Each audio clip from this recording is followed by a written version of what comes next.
कार्यक्रम की पुण्यार्चक हैं श्रीमती गिसीबाई पटवारी जैन, श्री लाभचंद जैन, श्रीमती आशा जैन, श्री मनोज जैन, श्रीमती उषा जैन, श्री संजय जैन, श्रीमती अर्चना जैन, श्री विशाल जैन, श्रीमती स्वाति जैन, श्री विकास जैन, श्रीमती तिलका जैन, श्री आशीष जैन, श्रीमती शिप्रा जैन, श्री विनय जैन, श्रीमती मोना जैन, श्री अविचल जैन, श्रीमती सिमरन जैन, छवि, लक्षिता, ध्रुवी, दक्षिता, परिधि, माही, दिविका, जयेश, कमोद जैन पटवारी व समस्त पटवारी परिवार बिजौलिया।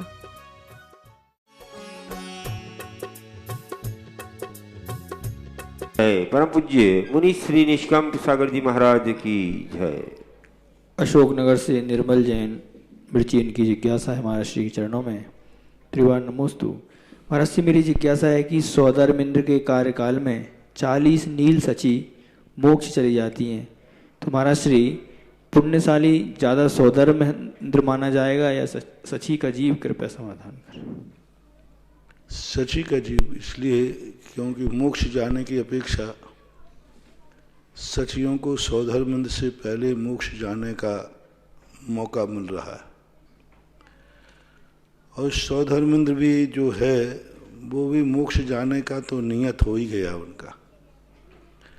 स्त्री पर्याय होने के कारण मैं प्रशंसा तो नहीं करूँगा, लेकिन मोक्ष को पहले प्राप्त करती है इस कारण से वो प्रशंसनीय है। पुण्य और पाप जो होता है मोक्ष मार्ग में, पुण्य की और पाप की कोई महत्व नहीं होता। जब मोक्ष ही प्राप्त करना है तो पुण्य और पाप से क्या, जब मोक्ष ही प्राप्त करना है तो स्वर्ग और नरक से क्या। जब साधु ही बने हैं तो भूप से क्या, जब पर्वत ही बने हैं तो धूप से क्या। जब मोक्ष मार्ग ही है तो किसका पुण्य ज़्यादा किसका पाप ज़्यादा कोई लेना देना नहीं, वहाँ तो सब बराबर हो जाते हैं। जीवन भर पाप करने वाला अंजन चोर भी अनंत सुख को प्राप्त हो गया, और जिंदगी भर पुण्य करने वाले भरत चक्रवर्ती आदि भी मोक्ष में सब बराबर हो जाते हैं। इसलिए पुण्य और पाप की डिस्कशन तो संसार के कार्यों में किया जाएगा, और संसार के कार्यों की अपेक्षा देखा जाए तो पुरुष की प्रधानता है ही, तो पुरुष ही पुण्यवान माना जाएगा। कोटा से शकुंतला जैन इनकी जिज्ञासा है महाराज श्री के चरणों में। नमोस्तु। महाराज श्री श्रावकों के षट आवश्यक देव पूजा, गुरु उपासना, स्वाध्याय, संयम और तप बताए गए हैं। इसमें संयम और तप में क्या अंतर है? कृपया समाधान। संयम का अर्थ होता है अपने आप को सीमित कर लेना, किसी भी चीज को एक अपने कंट्रोल में करना। ग्रहण तो करेगा वो, लेकिन मर्यादा में खाएगा भोजन, लेकिन मर्यादा से खाएगा। सब कार्य करेगा लेकिन द्रव्य छेद काल की मर्यादा रखेगा। मैं कौन हूँ, मुझे क्या करना चाहिए। मैं जैन हूँ, मुझे रात्रि में नहीं खाना चाहिए। मैं जैन हूँ, मुझे अभक्ष नहीं खाना चाहिए, आलू प्याज नहीं खाना चाहिए। मैं जैन कुल में हूँ, मुझे देव दर्शन आदि करना चाहिए। तो जब वो व्यक्ति अपनी कुल, अपनी जाति, अपने पद की प्रतिष्ठा के अनुसार कार्य करता है, उसको संयम बोलते हैं। प्राणी संयम और इंद्रिय संयम, इन दोनों में वह व्यक्ति सोचता है कि मेरे द्वारा किसी इंद्रिय का घात, प्राणी का घात नहीं हो। वह सोचता है कि मैं इंद्रियों की लंपटता ग्रहण न करूं। और तप में जो है वो इच्छाओं का निरोध करता है। वो सोचता है कि नहीं, इस प्रकार की मैं इच्छा भी नहीं करूंगा। संयमी व्यक्ति ग्रहण करता है लेकिन यत्नाचार पूर्वक करता है। संयम में त्याग नहीं आता, तप नहीं आता। संयम में व्यक्ति सावधानी बरतता है। यत्नाचार चलेगा लेकिन सावधानी से चलेगा, ये संयम है। और चलूंगा ही नहीं, ये तप है। मैं इच्छा का निरोध करता हूँ। आँख से देखेगा लेकिन सावधानी से देखेगा, क्या देखना, मेरे लायक क्या है। लेकिन संयमी जो तपी व्यक्ति है वो देखने की इच्छा का निरोध करेगा, मैं देखूंगा ही नहीं। तो इच्छाएं जो आत्मा में उठती हैं उनको नहीं उठने देना ये तप है, और इच्छाएं जो उठती हैं उनको सावधानी पूर्वक पूरी करना ये संयम कहलाता है। मेरठ से राजेंद्र जैन की जिज्ञासा है महाराज श्री के चरणों में त्रिवान नमोस्तु। महाराज जी मेरी जिज्ञासा है कि स्वाध्याय करते करते सारी उम्र बीत गई, फिर भी जो कषाय अंदर बैठी है वह ना तो उपशम होती है न क्षय को प्राप्त होती है। कषाय के समय पता भी होता है कि हम कषाय करके गलत मार्ग पर हैं, फिर भी नियंत्रण नहीं हो पाता है। महाराज जी क्या करें, कृपया उचित मार्गदर्शन। क्या होता है कि क्रियाएं जब रूढ़ी में आ जाती हैं, संस्कार में आ जाती हैं, तो उसे पता ही नहीं चलता कि मैं धर्म कर रहा हूँ। वो एक परंपरा बन गई, रूढ़ी बन गई, एक अपने आप में रूढ़ी बन गई। और जब कोई चीज़ रूढ़ी बन जाती है तो फिर वह कसायों को रोक नहीं पाता। स्वाध्याय एक परंपरा बन गई। स्वाध्याय में हमें परंपरा ना बन पाए, स्वाध्याय हमें प्रतिदिन कुछ ताजगी दे कि मैं कुछ नया कर रहा हूँ। संयम है तो अब आप लोगों को संयम की रूटी मुनि बन गए, तो अब रूटी बन गई, सुबह उठना है, स्तुति करना है, प्रतिगुण करना है। अब कोई मन में वैराग्य नहीं आ रहा, एक रट गया, को तोता रटन धोकर के रट लिया, प्रतिगमन हुआ तो सीधे पढ़ लिया। अब भले प्रतिगमन करते समय हमारा मन कहीं जा रहा है, उठे सुबह स्तुति कर ली, हमारे स्वयं भी स्तुति याद है, पढ़ लिया, खत्म हो गया। सामयिक करना है तो अपने बस घड़ी को देखकर 48 मिनट तक मौन होकर के मालाएं फेर ली तो फेर ली, माला में मोती खिसक गए तो खिसक गए, बस 48 मिनट हमें मौन रहना है, बस वो आदत में आ गया, रूढ़ी बन गई। बल्कि होना ये चाहिए था प्रतिदिन एक नया नया उत्साह है, प्रतिगुण में एक उपयोग हो और उस समय उसके मन में भाव आ जाए, प्रतिगुण में मैंने आज कौन सा दोष किया, वो दोष प्रतिगुण में कहाँ आया है वहाँ हमें रुकना है, वहाँ हमें विश्वस्मृति बनाना है, क्योंकि हमें मालूम है कि आज हमारे से दोष लगा है। तो प्रतिगुण करते करते सावधान रहेगा, जहाँ वो पॉइंट आएगा वहाँ वो विशेष जोर देगा, विशेष पश्चाताप करेगा। स्तुति करते करते वो भगवान के गुणों की तरफ ध्यान देगा। सामायिक में उनको नित्य प्रतिदिन नयापना आएगा, वो कभी बोर नहीं होगा, वो नयापना, मुझे आज सामायिक बहुत आनंद आ रहा है, उत्साह रहेगा। तो जब मुहुर्मुहुर आत्मानम स्पर्शन सन, बार बार यदि वो उस आत्मा का अर्थ जो क्रिया कर रहा है उसके अभिमुख होके करेगा तो फिर कसाय भाव नहीं आएगी। स्वाध्याय मुझे करना है इसलिए कर रहा है, हम स्वाध्याय जो कर रहे हैं, आज मुझे नया क्या मिला, आज जिनवाणी ने मुझे क्या संदेश दिया, आज हमें शास्त्र के पन्ने पर क्या लिखा मिला, क्या मेरा जीवन वैसा है, क्या मेरा मन वचन काय वैसा है, क्या मैं ऐसा कर पा रहा हूँ। हमने किसी की कथा पढ़ी, कथा पढ़ते पढ़ते तुरंत भाव आ जाए, क्या मेरे जीवन में भी ऐसा घटित हो पाएगा, क्या मैं भी इस प्रकार की परिणति कर पाऊंगा। तो जब भी स्वाध्याय करें, अपनी आत्मा के ऊपर घटाने का भाव आवे तो समझ लेना चाहिए कि हमारे मन में फिर कसाय भाव नहीं आए, फिर कसाय भाव शांत होगा ही होगा। व्यक्ति का मन क्या है कि हर चीज में पूजा है आपकी रूढ़ी बन गई, अभिषेक है आपकी रूढ़ी बन गई, पूजा करते करते राग द्वेष भाव हो जाता, अभिषेक करते करते गुस्सा आ जाता है, अभिषेक करते करते आगे गुस्सा, किसी ने थोड़ा गड़बड़ किया और टिल्ला मारा, तुम्हें यहाँ बीच में कैसे घुसाया, हो गया, क्योंकि अभिषेक में हमारा उपयोग नहीं था, हमारी तो एक रूढ़ी बन गई, परंपरा बन गई। तो सबसे बड़ी चीज है कि हमारी धर्म की क्रियाएं एक रूढ़ी में, अभ्यास में इतनी ज़्यादा हो गई कि हमें उपयोग ले जाने की जरूरत नहीं होती, बिना उपयोग की ही क्रिया चालू बनी रहती है। इसलिए हम धर्म करते हैं, सामायिक करते हैं, मन में कसाय भाव चलता रहता है, प्रतिक्रमण करते हैं, मन में चंचलता चलती रहती है, पूजा करते हैं सब, तो सब में ये मानना है। अब इसको अपना एक ऐसा जीवन में उतारें उपयोग के साथ कि हमने ये प्रतिक्रमण क्यों किया, हमने पूजा क्यों की, हमने अभिषेक क्यों किया, तब ऐसा बनता है। और थोड़ी सी चूक होने पर हमारा सब कुछ चला जाएगा। जैसे व्यापारी नोट गिनते समय कितनी सावधानी रखता है, कितनी सावधानी, और थोड़ी सी चूक जाए तो दोबारा गिनता है कि यूं दे देता है, नोट गिनते समय थोड़ी सा चूक जाए तो वो दे देता है, अब कौन बार बार गिने, ले जाओ जो होगा तो देखा जाएगा। सही गिनने के बाद भी दोबारा गिनता है। अब कौन गिने, मारा माथा फोड़ी करे, ज्यादा होगा कम होगा ले जाओ भाई तुम। नहीं नहीं, थोड़ा ही सा पता चला कि बीच में मुझे चूकने की संभावना दिख रही है तो दोबारा गिनता है। ऐसा माला में नहीं करते। क्या पता माला में कहीं चूक गया हो, अरे बीच में मैं आया था, मेरा उपयोग बाहर चला गया था, मैं फिर से माला गिनता हूं। माला तो होता है कि निपट गई, बस पूरी तो हो गई, खत्म हो गया। तो ऐसे ही होता है। भोजन को हम कितनी रुचि से करते हैं, एक चीज भी भोजन में कम हो जाए थोड़ा सा, तुरंत माथे पर सिकन आ जाती है। ऐसा हमारा पूजा के समय नहीं होता, क्योंकि हमारा उपयोग ही नहीं है, चलता रहता है। पुलगांव महाराष्ट्र से अमित जैन, इनकी जिज्ञासा है, महाराष्ट्र के चरणों में नमोस्तु। महाराज श्री, वर्ण लाभ प्रक्रिया क्या होती है, आगम के अनुसार कृपया समाधान। वर्ण लाभ का जो हमने कल बताया था, परिवर्तन। जैसे उस समय वर्ण लाभ की परंपरा थी, किसी को क्षत्रिय, किसी को वैश्य, किसी को शूद्र बनाया था।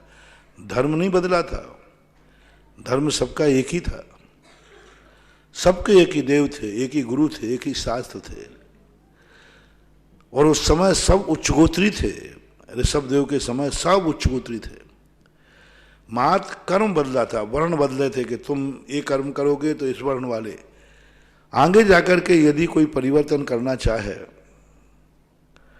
कि नहीं साहब मेरे पिताजी ये काम करते थे, अब मैं नीच वर्ण में, शूद्र वर्ण में, कोई भी वर्ण में था, अब मैं उच्च वर्ण में आना चाहता हूं, तो फिर वो गुरुओं के पास जाकर के, पंचायत के पास जाकर के अपने पूरे संस्कारों को मन से, वचन से, काया से, पूरे परिवार सहित, या तो परिवार का त्याग करके या पूरे परिवार सहित हम अब उच्च वर्ण में आना चाहते हैं, हम अब फलाना वर्ण स्वीकार करना चाहते हैं। तो गुरु महाराज उनके पूरे मन से, वचन से, काया से, कृतकार्य से उस वर्ण की सारी क्रियाओं को त्याग कराएंगे, और हमारे रिश्तेदारों के त्याग होगा सब, फिर जाकर के उसके वर्ण परिवर्तन करके उसको दूसरे वर्ण में लिया जाता था। इसे वर्ण लाभ कहते हैं। और आज हम तो वर्ण लाभ कर ही नहीं सकते, क्योंकि आज के व्यापार धंधे सब कुछ ऐसे हो गए कि पता ही नहीं है कि कैसे वर्ण बनाओ। पहले धंधे के आधार पर वर्ण बनते थे, अब आज ऐसे धंधे हैं कि सभी धंधे सब कर रहे हैं। जैनी लोग ऐसे धंधे कर रहे हैं कि जो शूद्र भी नहीं कर रहे, सब धंधों पर उतर आए, जूते चप्पल सब धंधों पर उतर आए, सब कर रहे हैं। और इसी प्रकार शूद्र भी सब उच्च धंधे करने लगे, सोने चांदी की दुकानें सब ऊंचे ऊंचे कार्य हो रहे। तो आज वर्तमान में वर्ण व्यवस्था बहुत सदोष हो गई है, इसलिए वर्ण का परिवर्तन करना बहुत कठिन है, जो मैंने कल बताया था। फिर भी यदि कोई करना चाहता है तो उसकी विधि बहुत कठिन है, उतनी विधि अपना सको तो आज भी रास्ते खुले हुए हैं। उदयपुर से डॉक्टर एस के लोहाड़िया, इनकी जिज्ञासा है, महाराज श्री चरणों में नमोस्तु।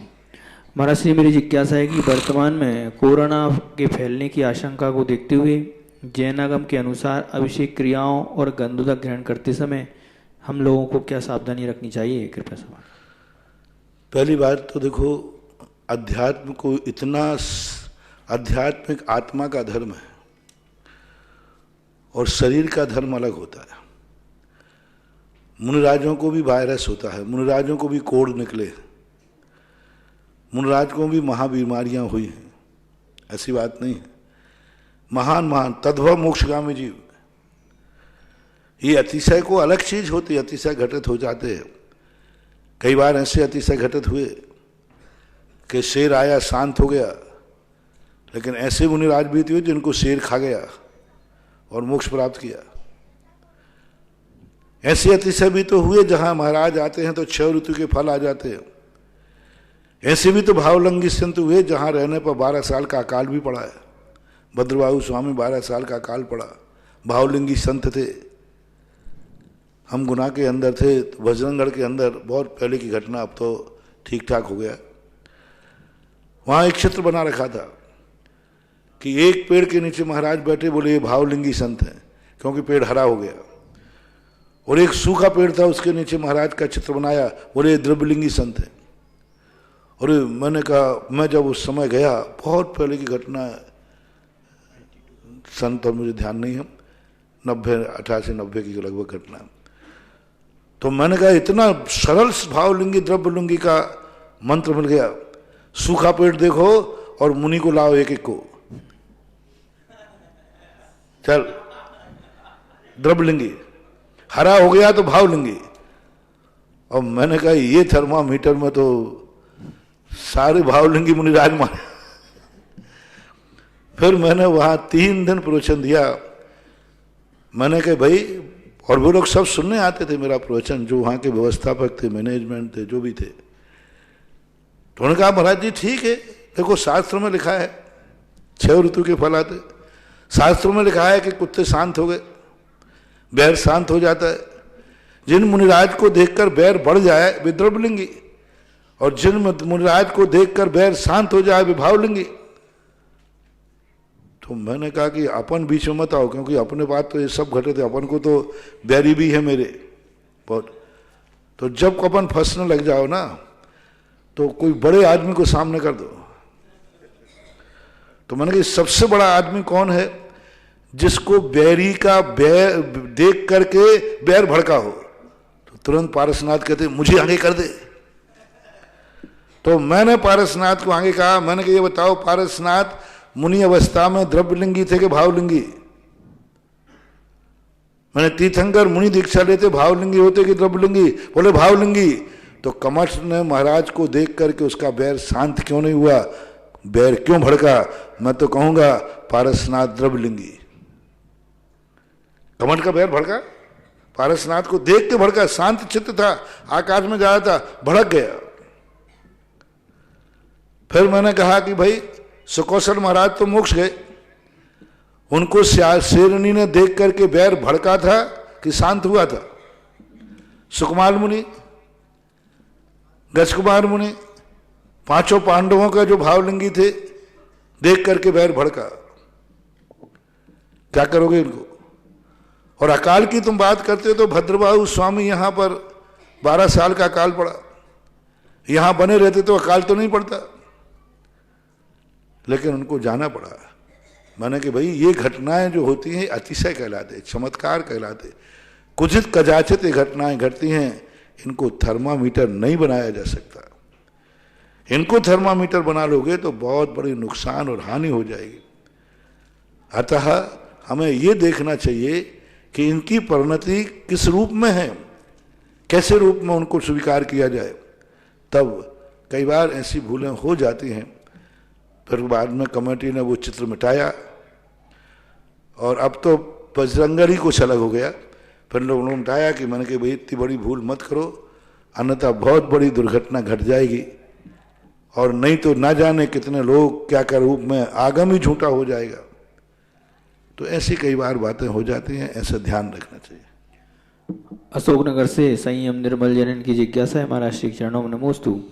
महाराज जी मेरी जिज्ञासा है कि 3 मकार में एक मध्य आता है, उसको अधिकतर श्रावक समझते हैं कि शराब का त्याग। तो मुनि श्री, मध्य में अकेले शराबी आती है या समस्त नशीले वस्तुओं का? समस्त नशीले उपलक्षण है ये। जैसे मांस है तो मांस एक उपलक्षण है, शराब जो है उपलक्षण है। मध्य यानी सब जो मादक हैं उनको मध्य बोलते हैं।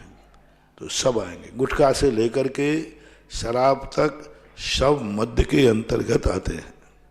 सतना से पवन वंदना जैन की जिज्ञासा है, महाराज श्री चरणों में नमोस्तु। महाराज श्री, जीव मरकर अगली पर्याय में चारों गति में से किस गति में जाएगा, इसका निर्धारण किस प्रकार होता है?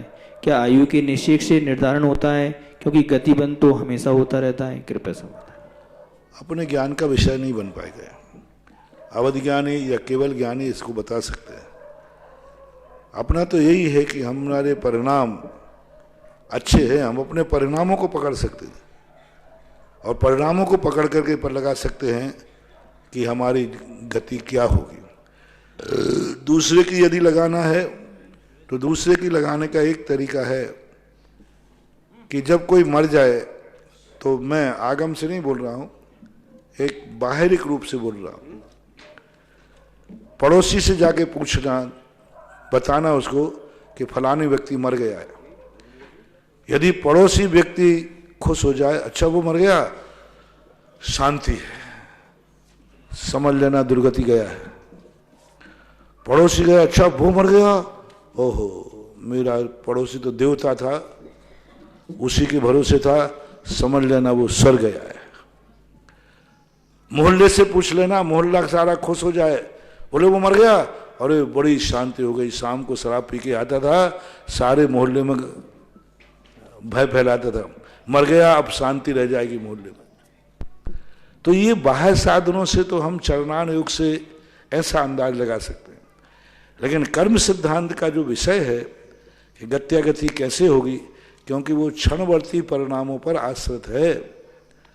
क्षणवर्ती, जिंदगी भर उसने कभी गलत कार्य किए, तो मरते समय उसके अंतरंग परिणामों में निर्मलता आ जाए तो अंजन चोर जैसा मोक्ष चला जाए, ऐसा माना जाए। ऑनलाइन जिज्ञासाओं के बाद यहाँ उपस्थित सभी श्रावक श्राविकाएं और जिनवाणी चैनल और सुधा चैनल के माध्यम से देख रहे देश विदेश के सभी श्रावक श्राविकाओं की ओर से परम पूज्य श्री के चरणों में कोटिशः नमोस्तु नमोस्तु नमोस्तु गुरुवर।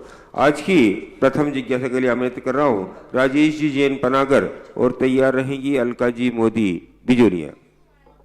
पूजनीय महाराज जी नमोस्तु नमोस्तु नमोस्तु।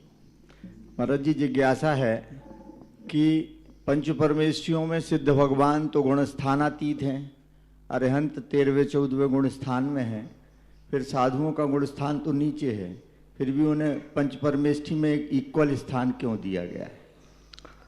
इक्वल तो नहीं दिया गया, क्रम भी दिया गया, और इक्वल इसलिए दिया कि हमारे यहाँ एक कारण में कार्य का उपचार कर लिया जाता है कि जो व्यक्ति, जैसे आप लोग शिखर जी जाने के लिए गए तो स्टेशन पर पहुंचे तो अभी गाड़ी में बैठे ही नहीं है, बोले कौन है, बोले सब शिखर जी के यात्री हैं। शिखर जी के यात्री हैं, ये तो तुम्हारे पनागर के यात्री हैं, ये तो बिजोलिया के यात्री हैं। लेकिन उस स्टेशन पर लेके बोले ये सब कौन से यात्री हैं, हम शिखर जी के यात्री हैं। ये बस कहाँ, इस बस में कौन बैठे हैं, शिखर जी के यात्री हैं। इसी प्रकार से हम लोग मुनि महाराज लोग मोक्ष मार्ग की स्टेशन पे आ गए हैं, इसलिए कहा जाता है कौन है, बोले सब मोक्षार्थी हैं। क्योंकि कारण में कार्य का एक उपचार किया जाता है कि जब व्यक्ति उस कारण को अपना लेता है तो ये मान लिया जाता है कि ये कार्य को हो गई। राजकुमार को भी राजा कहते हैं, राजकुमार है अभी, फिर भी उसको राजा कह देते हैं कि ये राजा साहब है। तो इस प्रकार की जब अपन को निश्चित हो गया कि इन्होंने ये मार्ग अपनाया है तो यह इस मार्ग मंजिल को प्राप्त करेंगे ही, उस अपेक्षा से पांचों। दूसरी परमेष्ठी की ये परम विशेषता होती है कि उनका इष्ट साध्य परम होना चाहिए। परम यानी सर्वोत्कृष्ट जो साध्य है, उस साध्य को लेकर के जो चलते हैं वे परमेष्ठी कहलाते हैं। बल्कि वस्तुतः पूछा जाए तो सही परमेष्ठी तो मुनि महाराज ही हैं। परमेष्ठी शब्द की यदि संस्कृत में व्याख्या की जाए, परम इष्ट है जिसको, परम इष्ट यानी परम को प्राप्त करना जिसका लक्ष्य है, वो परमेष्ठी हैं। सिद्ध भगवान तो लक्ष्य पा चुके हैं, उनको कोई स्पेशल नाम मिलना चाहिए बहुत ऊंचा। परमेष्ठी, परम ज्योति, विरागो, विमलाकृति आदि शब्द आए, ये परमेष्ठी के लक्षण पूज्यवर समंत भद्र महाराज ने 10 लाख उसमें रत्नानंद साहब का चार में कहे, वैरागी हो, परम ज्योति हो, परमेष्ठी हो, ये भगवान के लक्षणों में उन्होंने एक वैरागी शब्द भी रखा है। तो इस अपेक्षा से अलका जी मोदी के बाद तैयार रहेंगे बाहुबली जी जैन सिंगोली। नमोस्तु महाराज जी, नमोस्तु महाराज जी। महाराज जी मेरी जिज्ञासा ये है कि इस चतुर्मास में मैंने चौके की व्यवस्था संभाल रखी है, और इस व्यवस्था में मैंने बाहर से जितने भी फोन आए और कितनी बार जब चौके फुल होते हैं तो उनको मना कर दिया कि अभी चौके में व्यवस्था नहीं है। तो इसमें महाराज जी मेरे को कौन से अंतराय कर्म का दोष लगा? जो तुमने चौके की व्यवस्था संभाल रखी थी कि कमरों की? चौके की व्यवस्था संभाल रखी तो आपने बहुत बड़ी गलती की, क्योंकि मैं तो अपना चौका स्वयं संभाल लेता हूँ। नहीं, उनको कमरा क्योंकि जो कमेटी जिस चौके की व्यवस्था को संभाल, महाराज जी हाँ तो थोड़ा अब सावधान तो कर दें कहीं नहीं तो आप लोग तो क्या है हमारा कबाड़ा कर देंगे। यदि चौके की व्यवस्था साधु की संभालती है तो जो चौके को कोई कमेटी संभालती है उस चौके में साधु आहार नहीं करता, और कर लिया हो तो प्रायश्चित करता है। कमरे की संभाल आप उसमें, क्योंकि चौके की व्यवस्था तो कमेटी नहीं संभाल सकती, चौके की व्यवस्था तो श्रावक संभाल सकता है। एक बार जब शुरू में राजस्थान में हमें बहुत मेहनत करना पड़ी, ऐसे ही नहीं राजस्थान अभी ठीक ठाक हो गया। शुरू में आया तो एक गांव में एक स्थान पे था तो कमंडल उठाने लगे, तो मुझे वो हर बात में कहते मैं अध्यक्ष हूँ, मेरे से बिना पूछे कोई काम नहीं होना चाहिए, कोई भी काम है सब वो बार बार कम से कम उसके 100 बार सुन चुका। मैंने कहा इसको तो अध्यक्ष बना है हर कार्य में, महाराज की कोई व्यवस्था करना, शौच आदि के ला जाना, चौके के जाना, मैं अध्यक्ष हूँ, मेरे से पूछना चाहिए। मैंने कहा अच्छा। एक दिन वो आया सुबह, मेरा कमंडल मैंने रख लीजिए, यही रख दीजिए, कमंडल नहीं उठावा। बोले महाराज मैं अध्यक्ष हूँ। मैंने कहा और छूना मत, अब थोड़ा दूर हो जाओ। महाराज जी मैं अध्यक्ष हूँ। मैंने कहा भाई मेरे पैर भी मत छू लेना। 3 बार बोला। और दूसरा श्रावक रहा था, उसने लिया। मैंने तुम कौन हो? बोले महाराज मैं आपका भगत हूँ, श्रावक हूँ। मैंने उसको कमंडल दे दिया। अब अध्यक्ष की तो मानहानि हो गई, महाराज जी ने आज मेरा अपमान कर दिया, ये कर दिया, मैं अध्यक्ष हूं, मेरे अध्यक्ष रहने का मतलब क्या है? फिर बात दोपहर में फिर मेरे पास आई। मैंने कहा भाई मैं अध्यक्ष से अपना कमंडल नहीं उठवा सकता, क्योंकि अध्यक्ष तो बहुत बड़ा होता है, बहुत बड़ा होता है। मेरे अध्यक्ष तो आचार्य सिंह हैं, मैं उनसे कमंडल उठवाऊं? अध्यक्ष तो बहुत बड़ी शक्ति होती है, और कमंडल उठाने वाला दास और सेवक और भक्त होता है। भक्त होता है वो तो सेवक होता है। इसलिए अध्यक्ष जी मैंने कमंडल नहीं उठवाकर आपका अपमान नहीं किया है, क्योंकि मैं इतना विवेकी तो हूं कि अध्यक्ष से मैं कमंडल उठवाऊं? मैं तो कमंडल तो सेवक उठाएगा, आप तो बहुत ऊंची की वो। फिर बाद में मैंने प्रश्न कहा कि कभी भी साधु का कमंडल पदाधिकारी बन के मत उठाना, श्रावक बन के उठाना। साधु के सामने हमेशा श्रावक बनना, कितने ही अध्यक्ष हो, मंत्री हो, कोषाध्यक्ष, कोई भी हो, कभी साधु की सेवा पदाधिकारी बन के मत करना, श्रावक बन के करना। अब रही बात तुम्हारी गलती नहीं है, वो तो शब्दों की गलती है, मैंने उदाहरण दिया, ऐसे ही कहते हो आप लोग। कमरों की व्यवस्था है।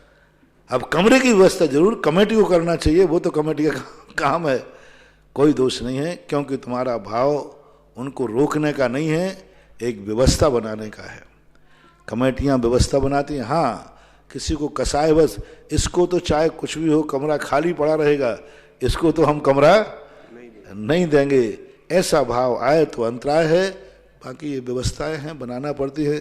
अभी देखो कितनी व्यवस्था बच्चों को बनाना पड़ती है। बाहर के लोग आते आहार देते हैं, बच्चे रोकते हैं, उनको कितना नुकसान क्लेश होता है।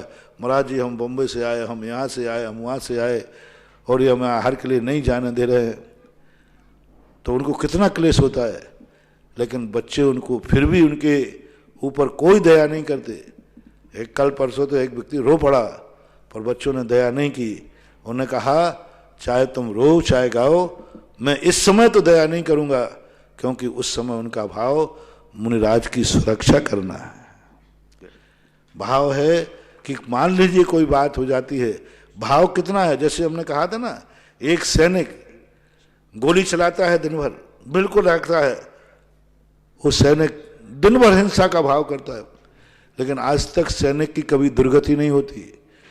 क्रिया मारने की हो रही है, मार भी देता है, लेकिन उसको देश रक्षक कहा जाता है। इसी प्रकार व्यवस्थाओं में जो शक्ति, अभिप्राय क्या है? साधु को बचाना। अभिप्राय क्या है? साधु का निरंतराय आहार होना। अभिप्राय क्या है? व्यवस्था बनाना। तो फिर उसमें कोई दोष नहीं आता। हमारे यहाँ अभिप्राय पर निर्णय लिया जाता है। नमोस्तु महाराज। बाहुबली जी जैन के बाद तैयार रहेंगी निर्मला जी गोधा बिजोलिया। गुरुवर के चरणों में मेरे और मेरी परिवार की तरफ से कोटिशः नमोस्तु नमोस्तु। अब इसको शब्द ऐसा बोला करो जब कमेटियां, चौकों की व्यवस्था समिति नहीं बनाया करो, चौके वालों की व्यवस्था समिति है, सही अंतर पलट दो। चौके की व्यवस्था समिति नहीं, चौके बालों की व्यवस्था समिति बनाया करो, बालों शब्द लगा दिया करो। गुरुवर मेरी जिज्ञासा यह है कि विद्यार्थी को अपने दैनिक दिनचर्या में किन बातों का ध्यान रखना चाहिए ताकि वह उसकी बुद्धि का लगातार विकास होता रहे और ज्ञान प्राप्त करने में उसका मन और उपयोग लगा रहे। क्योंकि महाराज जी कॉलेज लाइफ में आजकल जो हम लोगों की दिनचर्या हो गई है वो इस प्रकार की हो गई है कि एक तो पढ़ाई करने में मन नहीं लगता और अगर किसी कारण से हम बैठते भी हैं पढ़ने तो हमारा शरीर जवाब दे जाता है और हम पढ़ नहीं पाते, थका हुआ लगता है। तो महाराज जी थोड़ा मार्गदर्शन देखो, हमारे आचार्यों ने 8 वर्ष के बाद पूरी की पूरी दिनचर्या बनाई है। 8 वर्ष के बाद यदि व्यक्ति आगम के अनुसार पूरी दिनचर्या बनाए तो उसका पढ़ाई में भी मन लगेगा और उससे कभी गलत कार्य नहीं हो पाएंगे। क्योंकि जो षडावश्यक बनाए हैं वो इसलिए बनाए थे कि इधर तुम सुबह उठ करके अपने आराध्य का गंधोदक लेके जाओगे, सुबह उठ करके अपने भगवान की मुद्रा देख के जाओगे, सुबह उठ करके भगवान को अर्घ्य चढ़ा के जाओगे, पूजा करके जाओगे, तो कई प्रसंग ऐसे आएंगे तब वो पूजा का संस्कार तुम्हें किसी बुरे भावों से बचा लेगा। कोई निमित्त ऐसा मिलेगा तो तुम्हारा हाथ कांप जाएगा, सुबह मैंने अभिषेक का लोटा उठाया था इस हाथ से, अब मैं शराब की बोतल कैसे उठाऊं। और उसी प्रकार से उन्होंने गुरु की सेवा कहा, गुरु हैं तो उनका दर्शन, उनकी आज्ञा, उसी के लिए अपने संस्कार, स्वाध्याय, पाठशाला किस लिए बनाई थी। यदि व्यक्ति, हर विद्यार्थी मात्र 8 घंटे के लिए पाठशाला में धर्म की किताब पढ़े, कितना भी वो विपरीत संस्कार में जाएगा, वो पाठशाला की 8 घंटे की पढ़ाई उसको बुरे संस्कारों से बचा लेगी और उसके मन में आएगा। अब आज तो यही नहीं पता चलता कि ये गलत है कि नहीं, कभी पढ़ा ही नहीं है, पढ़ा ही नहीं किसी ने। इसलिए जो हमारे पूर्वजों के संस्कार होते हैं उस विधि से यदि चलते हैं, तुम्हारा भी काम होगा, हमारा भी काम होगा। निर्मला जी गोधा की बात तैयार होंगे। राहुल जैन पनागर। महाराज श्री एक जिज्ञासा आई है। नमोस्तु गुरुवर, हमारा मंदिर लगभग 55 साल पुराना है। मंदिर का कुएं का पानी अब खराब हो गया है, सूख गया है। हमारे मंदिर में और कोई जगह नहीं है कि नया कुआं खुदवा सकें।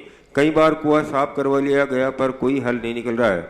2 महीने मंदिर से 300 मीटर दूर से पानी ला रहे हैं, जो सड़क मार्ग के से जाना पड़ता है। उस पानी से अभिषेक होता है, जो कि बारिश के समय काफी मुश्किल हो रही है। इसलिए महाराज श्री क्या कोई जाप से या मंत्र से इस समस्या का निदान हो सकता है क्या? मेरे गुरुवर हमारे समाज का मार्ग प्रशस्त कर। ये बात तो आप लोगों ने कर दी है। आज तक किसी ने नहीं आया, बोले महाराज जी मेरा ऑफिस, मेरी दुकान 3 किलोमीटर दूर है, कोई दूसरा उपाय बताओ। वहाँ तो 100 किलोमीटर दूर भी है तो दिल्ली में जा रहे हैं। यदि व्यापार के लिए अपन को 2-5 किलोमीटर ऑफिस जाना है तो जा रहे हैं। अरे मंदिर का कुआं दूर है। आज यदि होटल में खाने जाना है तो 20 किलोमीटर मिडवे है तो जा रहे हैं। जहां तुम्हारे लिए मात्र मंदिर के लिए जाना है तो 3 किलोमीटर। आज के समय, पहले के समय तो फिर भी बहाना बनता था कि 3 किलोमीटर से हम इतना पानी सिर पर रखकर कैसे लाएं। आज तो तुम्हारे पास वाहन है, गाड़ियां हैं, आराम से शुद्ध पानी, कच्चे पानी को आप ला करके और यहाँ आकर के पुनः उसको छान करके और गर्म करके उपयोग किया जा सकता है। एक बार लाने का 1 हफ्ते तक प्रयोग हो सकता है। ये करना चाहिए। उसी में बिलछानी डाल दें। इतना नहीं बन पाया है तो टांके का इंतजाम कीजिए। सबसे सरल व्यवस्था है टांका। उस कुएं को टांके में बदल दीजिए।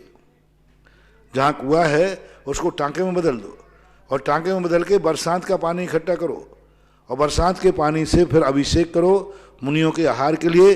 पूरे शेखावाटी में, राजस्थान में सैकड़ों सालों से टांके चलते। जब मैं शेखावाटी गया तो वहाँ कुएं तो 100-200 फीट तक पानी है ही नहीं। हर घर में टांके, हर मंदिर में टांका है। इतना सुंदर टांका, बिल्कुल एकदम छना पानी रहता है। और उस पानी से सारे मुनिराज, पूज्यवर धर्म सागर जी वगैरह महाराज, पूज्यवर शिव सागर महाराज जी वगैरह सब ने बिहार के सब टांके का पानी लेते थे। आज के समय पर सबसे सुंदर व्यवस्था है मंदिरों में टांके की। हर मंदिर बनाने के पहले एक टांका जरूर बनाओ। उससे दो फायदे, एक तो सरकार भी कह रही है कि पानी को स्टोर करो, दूसरा धर्म भी कह रहा है। हर मंदिर के साथ एक टांका निश्चित कर दो। जहां टांका मंदिर वहां टांका, हर मकान के साथ एक टांका निश्चित कर दो। हर मकान टांके का पानी पीजिए, सारी बीमारियों से मुक्ति पाइए। ये बिस्लरी, ये दुनिया भर के पानी, इस नल में पानी है, सब खत्म हो जाएगा। शुद्ध पानी टांके का। हर मकान के साथ एक टांका अनिवार्य करो। उसके लिए कोई जगह देने की अलग से जरूरत ही नहीं। सीधा नॉर्थ ईस्ट के कोने में आप कमरे के नीचे टांका बना दीजिए। टांके को जितनी कम धूप लगेगी, धूप लगनी ही नहीं चाहिए। टांके के ऊपर यदि धूप पड़ेगी तो कीड़े पड़ जाएंगे। धूप नहीं लगना चाहिए टांके को। टांका हमेशा अंडरग्राउंड होता है और ऊपर से भी छत होना चाहिए। तो आप अपने, यदि आपके पास जगह नहीं है तो आप कमरे के अंदर बना दीजिए। मंदिर में जगह नहीं है, मंदिर आप पूरा बना लीजिए। मंदिर के फर्श के अंदर एक टांका बना दीजिए, ऊपर से फर्श कर दीजिए, 2 फुट का खुला रखिए बस, जिसमें से पानी निकाल सके। तो टांके के लिए कोई अलग से जगह की जरूरत है ही नहीं। 50 फुट का भी किसी का प्लाट है तो उसमें वो टांका बना सकता है और मकान के अंदर टांका बना जाएगा। बहुत बढ़िया वो टांका है। कोई जीव नहीं, कोई जंतु नहीं। ऊपर से जो पानी आए छत का, सीधा पाइप से उसमें उतार दो और साल भर पानी पियो। और आज तो खोदने के बहुत सारे तरीके चल गए। तीसरा तरीका है कि आज बड़े बड़े पाइप आने लगे, 16 इंची बोरिंग, 12 इंची बोरिंग, 12-16 इंची आप बोरिंग कराइए। 300, 400, 500 फुट पे पानी है मान लीजिए, तो क्या फर्क पड़ता है। आप रस्सी को खींचने के लिए महाराज थक जाएंगे इतने कहते, आप रस्सी बिजली से खींचिए। एक चरखी होती है, चरखी में रस्सी लपेट दीजिए और बटन चटका दीजिए। वो रस्सी, वो बिजली के चरखी जो है वो पानी ऊपर खींच के लाएगी। कोई दोष नहीं है, क्योंकि बाल्टी ज्यों की त्यों है। रस्सी को बिजली खींच रही, बाल्टी को तो, उसको पानी को थोड़ी बोरिंग से ले रहे। बोरिंग से पानी लेने में जीवों की हत्या है, क्योंकि इतनी तेजी से हवा से खींचेगी कि वो जीव मर जाएंगे। हैंडपंप में राड लगी रहती है, उसके घर्षण से जीव मर जाते हैं। लेकिन ये तो मात्र रस्सी को खींचने के लिए ऐसा करके आपके पास 3-4 उपाय है। आज विज्ञान के युग में हर चीज संभव है। ऐसी ऐसी चीजें बना दी कि तुम अपने उसका धर्म में प्रयोग करो तो सही। मात्र बहाना बनाना है तो बात अलग है। आप उस कुएं में बोरिंग कराइए और बाल्टी से खींचना है, मोटर से नहीं खींचना पानी। अब बाल्टी से खींचने के लिए मैंने बता दिया, दूसरा टांका बता दिया, तीसरा आपको उपाय बता दिया। दूर है तो आप उसको ला करके और मंदिर में उसका स्टोर कर सकते हैं 2-5 दिन के लिए। निर्मला जी गोदा और उसके बाद तैयार रहेंगे राहुल जी जैन पनागर। नमोस्तु महाराज जी, मेरा प्रश्न अभी की शंका समाधान से ही है। श्रावक सोचता है आहार दान के समय कि मैं धन्य हुआ, मेरे हाथ जिनसे मैंने कितने पाप किए 24 घंटे में वे हाथ पवित्र हो गए, आज का भोजन रत्नत्रय में गया। तो महाराज जी मेरी शंका है कि कोई किसी कारणवश आहार नहीं दे पाता है तो क्या उनके हाथ पवित्र नहीं होंगे? और अगर वो आहार दान के मतलब रूप में बस कोई भी चीज रखे तो उनको आहार देने का पुण्य मिलेगा या नहीं? देखो, पवित्र होने के 2 तरीके, बिना उसके हो जाएंगे। लेकिन वो आहार दे क्यों नहीं रहा, पहले ही बताओ। क्या उसको वर्जित है समाज के द्वारा? उसकी ऐसी कुल जाति या ऐसा अपराध किया है, ऐसा व्यसन है, ऐसा गड़बड़ है, ऐसी बीमारी है कि जो नहीं दे पा रहा है? जो किसी कारणवश नहीं दे पा रहा है उसके हाथ आहार देने से तो देने की जरूरत नहीं, वो आहार देने वाले को भी जय जिनेंद्र कर ले तो भी उसके हाथ पवित्र हो जाएंगे। लेकिन कारण बताओ, पहले कारण बताओ कि वो आहार क्यों नहीं दे रहा है। यदि कोई सशक्त कारण है जिसमें उसकी मजबूरी है तो जो आहार दे रहा है उनको जय जिनेंद्र कर लो, बस इतने में हाथ पवित्र हो जाएंगे। लेकिन वो देना ही नहीं चाहता है तो फिर बिना दिए आहार हाथ पवित्र नहीं होंगे। फिर तो देना ही पड़ेगा, क्योंकि वो देना नहीं चाहता है।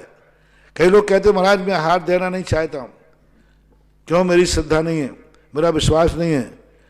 तो फिर ऐसे में उनके हाथ पवित्र होने वाले नहीं, ध्यान रखना। जैन धर्म प्रमादियों का नहीं है।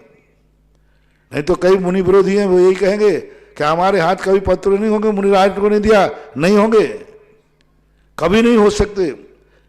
नवदा भक्ति किए बिना यदि जैन श्रावक निर्दोष है तो वो जैन श्रावक हो ही नहीं सकता, सम्यक दृष्टि भी नहीं हो सकता। जैन श्रावक की बात कर रहा हूं। जैन कुल में जन्म लिया है और कोई दोष उसमें नहीं है, फिर भी यदि वो हार नहीं दे रहा है, भगवान का अभिषेक नहीं कर रहा है, तो वो सम्यक दर्शन की कोटि में नहीं आता।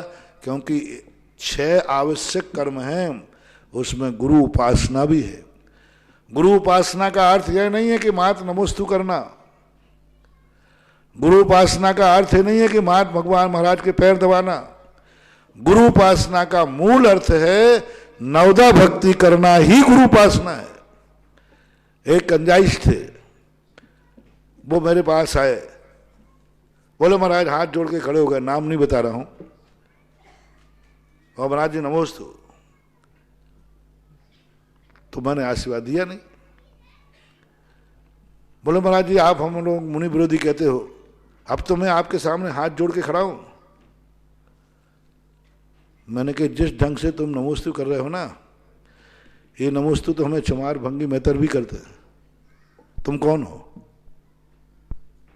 तुम कौन हो? बोले मैं जैन हूं। तो मैंने कहा जैन का नमोस्तु तो नवदा भक्ति है, ये तो उनका नमोस्तु है जो नवदा भक्ति नहीं करते। उनकी आंखें खुल गई, बैठ के नमोस्तु किया उन्होंने, बाकायदा किया। लेकिन मैंने कहा नहीं, इतने नमोस्तु से तुम गुरु भक्त नहीं आओगे। उन्होंने बराबर बैठ के नमोस्तु किया, हाथ जोड़े, मुंह से नमोस्तु बोला। पर मैंने कहा नहीं, तुम जैन कुल में जन्मे हो तो तुम नमोस्तु करने मात्र से सम्यक दृष्टि नहीं माने जाओगे। नमोस्तु करने मात्र से गुरु भक्त नहीं माने जाओगे। नमोस्तु करने मात्र से तुम्हारी गुरु उपासना नहीं मानी जाएगी। जैन कुल में जन्म लेने वाला, उनका ये कहना था, क्योंकि मैंने प्रवचन दिया कि जो लोग स्वाध्याय करते, पूजा भी करते, उनका एक आवश्यक नहीं होता यदि वो मुनियों को नहीं मानते। तो उन्होंने कहा महाराज अब तो मान रहे हो, अब तो मेरे 6 आवश्यक पूरे हो गए। मैंने कहा नहीं हुए। जैन कुल में जन्म लेने वाले की मुनि उपासना जब ही मानी जाएगी जब मौका पड़ने पर वो नवदा भक्ति करता है। हाँ, एक बार नवदा भक्ति कर ले, फिर भले दिन भर में नमोस्तु करे तो चलेगा। हाँ, क्योंकि हमेशा तो नवदा भक्ति हो नहीं पाना, तो ऐसा मानना चाहिए। अन्यथा, इसलिए आपके प्रश्न के अनुसार उसका जवाब भी 2 मुखी है। कौन है जो आहार पवित्र करना चाहता, हाथ पवित्र करना चाहता है बिना आहार दिए, उसका नाम बताओ, परिस्थिति बताओ, कारण बताओ। जब तक कारण नहीं बताएगा तब तक फैसला भी होने वाला नहीं है। एक और महाराज जी, दया किसका चिन्ह है और दया किस कर्म के उदय से होती है? दया जो है कोई कर्म के उदय से नहीं होती है। दया शब्द जो है आत्मा का स्वभाव है। दया सम्यक दृष्टि का चिन्ह है। पूज्यवर पूज्यपाद स्वामी महाराज ने श्री सर्वार सिद्धि के अंदर अनुकंपा को सम्यक दृष्टि का गुण कहा। प्रसम संवेग अनुकंपा आस्तिक, ये सम्यक दृष्टि का लक्षण पूज्यवर पूज्यपाद स्वामी ने सर्वार सिद्धि में। इसलिए दया जो है सम्यक दृष्टि का गुण है, और गुण कहो लक्षण कहो एकार्थवाची लिए जा सकते हैं। हालांकि गुण में लक्षण में अंतर हो सकता है, लेकिन फिर भी यहाँ पर सम्यक दृष्टि का तो गुण अनुकंपा दया है ही। और दया जो सम्यक दृष्टि का कोई गुण होता है वो कर्म के उदय से नहीं होता, कर्म के उपशम, क्षयोपशम और क्षय से होता है। राहुल कुमार जी जैन पनागर और तैयार रहेंगी कुसुमलता जी जैन मानपुरा। और बंधुओं, जो असीमकालीन भक्तामर विधान यहाँ चल रहा है उसमें आज एक नाम श्री पारस कुमार जी, अनुपम जी, अथर्व जी जैन, कपड़ा बाजार कटनी 51,000 रुपये की राशि से उन्हें स्वीकृति दी है। और जो वेदिका काम चल रहा है सोने का, उसमें शेखर शिखा जैन नशीराबाद ने अपनी शादी की सालगिरह के अवसर पर 5100 रुपये की राशि की घोषणा की है। जिज्ञासा पूज्य मुनिश्री जी के चरणों में बड़कुल परिवार पनागर का सादर नमोस्तु। महाराज श्री, हमने आगम में स्वाध्याय करते समय जब भगवान का जन्म होता है उस समय सौधर्मेंद्र अपने पूरे परिकर और चतुरंगिणी सेना के साथ, मतलब जो भी पूरा परिकर है सौधर्मेंद्र का, वह उस नगर में जहाँ भी अयोध्या, बनारसी, जो भी मतलब जहाँ भगवान का जन्म होता है वहाँ आता है। तो महाराज श्री उसमें जब वो नगर के ऊपर इतना बड़ा कहा गया है ऐरावत हाथी, जिसके खाली जो कमल होते हैं, जो गजदंत होते हैं, उसमें 27,520 नृत्यांगनाएं पूरे भावों के साथ नृत्य करती हैं। तो जब 27.5 करोड़ केवल उसके गजदंत में इतना विशाल ऐरावत हाथी का वर्णन है, तो महाराज श्री मैं ये जानना चाहता हूँ, जब उस नगर में वो पहुंचते होंगे तो पूरे नगर में क्या आकाश मार्ग में कैसा लगता होगा, उसका वर्णन समझ गया। इसका आदेश पूज्यवर नेमीचंद महाराज ने श्री त्रिलोक सार के अंदर बहुत अच्छा जवाब दिया। पहली बात तो है कि तुमने तो ये कहा जम्बूद्वीप ही 1 लाख योजन का है, जिसमें बीच में मेरू है, तो 50-50 हजार हुआ, और हाथी 1 लाख ऊपर 1 लाख योजन का है, तो क्या हाथी का मेरू बीच में से फूट जाएगा क्या? वहीं बाधा हो जाएगी? नहीं। जब वो आकाश में रहता है तो आजा 1 लाख योजन जो रहता है, एक तरफ 50,000 है, समुद्र के ऊपर उसकी विक्रिया बन जाती है। लेकिन जैसे वो नगर की तरफ आता है तो छोटा होता जाता है, इंद्र भी छोटा होता जाता है। 1 लाख योजन के ऊपर, 1 लाख योजन वाले हाथी के ऊपर सौधर्मेंद्र की मूल उम्र से हाइट है 7 हाथ की, मक्खी से लगेगा, हवा में उड़ जाएगा। तो 1 लाख योजन पे, यानी आज हाथी को आप कितने फीट का मानते हो? 11-12 फीट का। 12 फीट के हाथी पर आप 5.5 फुट का आदमी बैठता है, तो 1 लाख योजन पर कितने फुट का आदमी बैठना चाहिए? गुणा आप लगा लेना। 12 फीट पर 5.5 फीट, तो 1 लाख योजन है। यदि छोटा योजन लो तो 1 योजन जो है 4 कोस का भी लेते हैं, 2 कोस का भी लेते हैं। 12 किलोमीटर 1 कोस, 1 योजन, 1 योजन ऐसे 1 लाख कितने किलोमीटर हो गए? 12 लाख किलोमीटर। तो जब 12 फीट पर 5.5 फुट का आदमी बैठता है, तो 12 लाख किलोमीटर वाले पर कितना बैठेगा?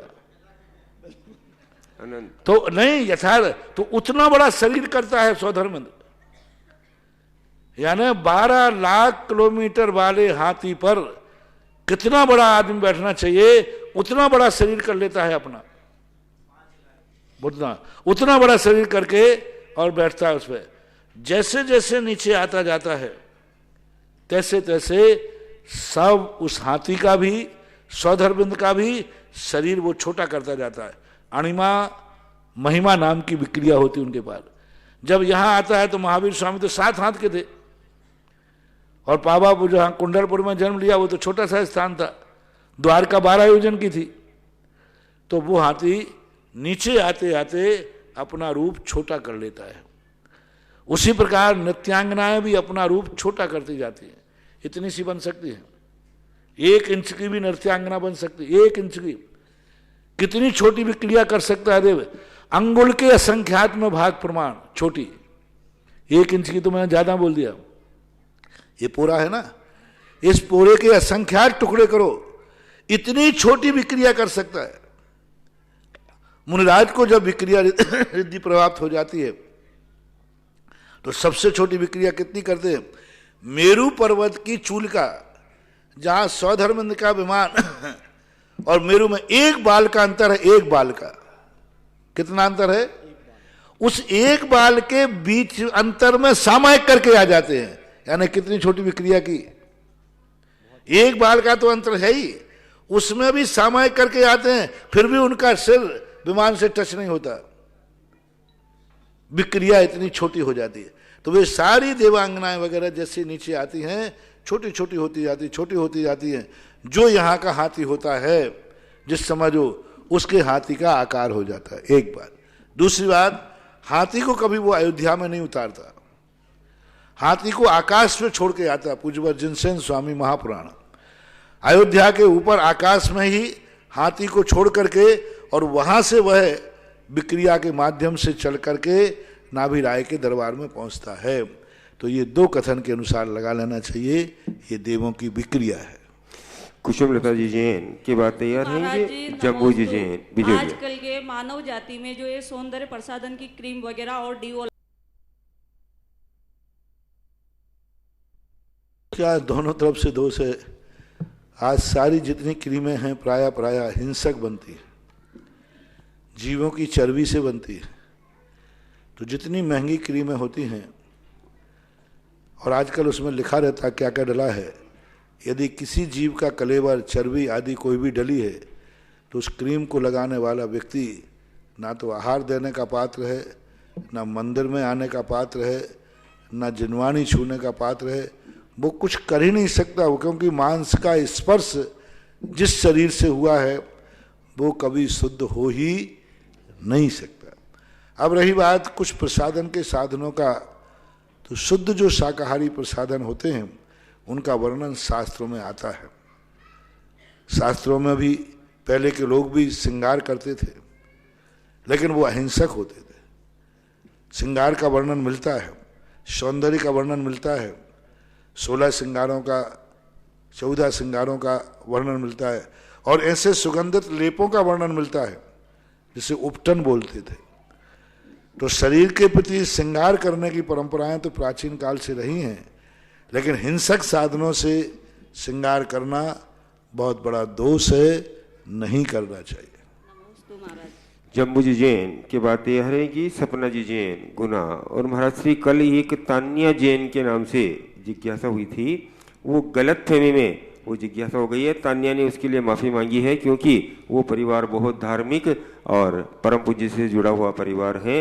वो गलत फहमी से जिज्ञासा हो गई थी, इसलिए तान्या ने माफ़ी मांग ली। जिज्ञासा रखें। नमस्ते महाराज जी। महाराज जी मेरी जिज्ञासा है, केवल ज्ञान होने के बाद भगवान के जो अष्ट प्रात्याहार्य प्रकट होते हैं वो देवकृत होते हैं या भगवान की आभा मंडल से निकलते हैं? कुछ अष्टप्रातिहारों के संबंध में ऐसा उल्लेख वर्तमान युग में है, जैसे चवर का उल्लेख मात्र मिलता है। चवर जो अष्टप्रातिहार केवल ज्ञान के बाद है, जन्म के समय पर उनका जो छत्र लगता है वो ईशान इंद्र छत्र लगाता है। जब भगवान मेरू पर्वत पर अभिषेक होता है तब सौधर्मंद अभिषेक करता है, ईशान छत्र लगाता है, सनत कुमार चवर ढोलते हैं, शेष इंद्र जय जयकार करते हैं। लेकिन केवल ज्ञान के बाद जो अष्टप्रातिहार्य 46 मूल गुणों में आते हैं उसके संबंध में दो वर्णन मिलते हैं। चवरों के संबंध में मिला है कि भगवान को 64 चवर देव लोग ढोल रहे थे, लेकिन जब इसके संबंध में बहुत गौर करते हैं तो कुछ प्रातिहार्य जैसे दिव्य धुनि है वो देव पुनीत नहीं है। भामंडल है, सुंभत प्रभा बलय भूरि विभा विभोस्ते लोकत्र ये द्युतिमताम द्युतिमक्ष पंथी, यानी उनका जो हो रहा रहता है आभा मंडल वो ही है, कोई तांबे पीतल या सोने का लगा हुआ नहीं। छत्र आदि जो हैं ये सारे के सारे अपने आप कोई देव पकड़े हुए नहीं रहते। तो कुछ प्रातिहार्य तो देवो पुनीत प्रतीत होते हैं और कुछ प्रातिहार्य स्वतः ही भगवान के तीर्थंकर प्रकृति के कारण से उनको शोभित होते हैं, ऐसा मानना चाहिए। कल्पवृक्ष महाराज, कल्पवृक्ष आता है इसमें एक। कल्पवृक्ष भी दोनों प्रकार का वर्णन है। सौधर्मेंद्र कुबेर सौधर्मेंद्र की आज्ञा से समूषण की रचना करता है, और जब वो समूषण की रचना करता है तो समूषण में गंधकुटी भी आती है, सिंहासन भी आता है, छत्र भी आता है, अशोक वृक्ष भी आता है। तो ये जब आते हैं तो इसके अनुसार तो सब उस समूषण में गर्भित है। जब वो समूषण बनाएगा तो गंधकुटी पर सिंहासन रखेगा, भामंडल वो जो छत्र भी रखेगा, अशोक वृक्ष भी होगा। तो इस अपेक्षा से देखा जाए तो ये देवो पुनीत होते हैं, लेकिन दिव्य धुनि देवो पुनीत नहीं होती। दिव्य धुनि तो भगवान की स्वतः ही कृति है। तो ऐसा कुछ को मानना चाहिए, कुछ को देवकृत मानना चाहिए। नमस्ते महाराज जी। सपना जी जैन के बाद तैयार रहेंगे अथर्व जैन जावर। मेरे आराध्य गुरुवर के चरणों में बारंबार नमोस्तु। महाराज श्री समवसरण में जब हम जाते हैं तो भामंडल में 7 भव दिखते हैं, तो जो जीव देखना चाहता है उसको देखते हैं या हर किसी को देखते हैं? मैंने देखना चाहे, जब तक बुद्धि भाव होगा अपने आप नहीं दिखती है। जिसको देखना भाव हुआ वही दिखेगा, उसी को दिखेंगे, दूसरे को नहीं दिखेगा। दूसरा क्या है कि हम दूसरे के भाव देख ले में तो नहीं दिखेगा, हाँ उससे यदि रिलेटेड है तो फिर दिख सकता है। अथर्व जैन के बाद तैयार रहेंगे बालचंद जी ठोला बिजोलिया। नमोस्तु महाराज। मेरी जिज्ञासा ये है कि इस अर्थ का इस श्लोक का अर्थ क्या है? तुभ्यं नमस्त्रिभुवनाथिहरायनाथ तुभ्यं तुभ्यं नमश्चितितलामलभूषणाय तुभ्यं नमस्त्रिजगता परमेश्वराय तुभ्यं नमो जिनभव दधिशोषणाय। तो इसका अर्थ भगवान को नमस्कार विभीषण के साथ किया है। हे भगवान, आप संसार के तिलक हैं, आप संसार के दुखों को दूर करने वाले हैं, आप परमेश्वर हैं, आप संसार को शोषण करने वाले, यानी संसार का भवदधि शोषणाय, यानी हे भगवान आपका। दूसरा अर्थ है इसका शोषणाय, चतुर्थी व्यक्ति का प्रयोग किया है। हे भगवान, मैं संसार का शोषण करने के लिए आपको नमस्कार करता हूँ, मैं भी परमेश्वर बनने के लिए नमस्कार करता हूँ, मैं भी भवतात आप मिटाने के लिए नमस्कार करता हूँ। तो एक उनका विशेषण है कि आप ये कर चुके हैं, दूसरा उनके साथ है मुझे ये प्राप्त करना है, इसलिए मैं आपको नमस्कार करता हूँ। इस कार्यक्रम के पुण्यार्चक थे श्रीमती गिसीबाई पटवारी जैन, श्री लाभचंद जैन, श्रीमती आशा जैन, श्री मनोज जैन, श्रीमती उषा जैन, श्री संजय जैन, श्रीमती अर्चना जैन, श्री विशाल जैन, श्रीमती स्वाति जैन, श्री विकास जैन, श्रीमती तिलका जैन, श्री आशीष जैन, श्रीमती शिप्रा जैन, श्री विनय जैन, श्रीमती मोना जैन, श्री अविचल जैन, श्रीमती सिमरन जैन, छवि, लक्षिता, ध्रुवी, दक्षिता, परिधि, माही, दिविका, जयेश, कमोद जैन पटवारी व समस्त पटवारी परिवार बिजौलिया।